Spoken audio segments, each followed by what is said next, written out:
போக்குவரத்து துறையிலே போக்குவரத்து முன்னாள் ஊழியர்கள் தங்களுக்கு கிடைக்க வேண்டிய பணம் கிடைக்கவில்லை என்று போராட்டத்தில் இறங்கி போராடி பணம் பெறுகின்ற சூழ்நிலை.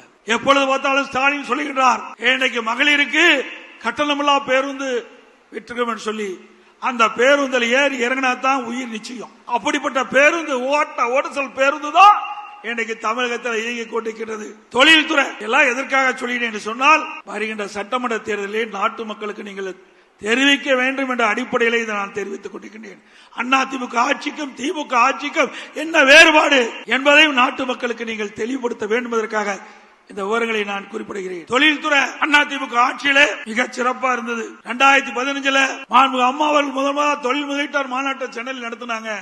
2,42,000 கோடி தொழில் முதலீட்டு ஈர்க்கப்பட்டது. 98 புரிந்துணர்வு ஒப்பந்தம் போடப்பட்டாங்க. அந்த பணியெல்லாம் துவங்கி நிறைவேற்றப்பட்டு பல்லாயிரக்கணக்கான பேருக்கு வேலை கிடைச்சிருக்குது.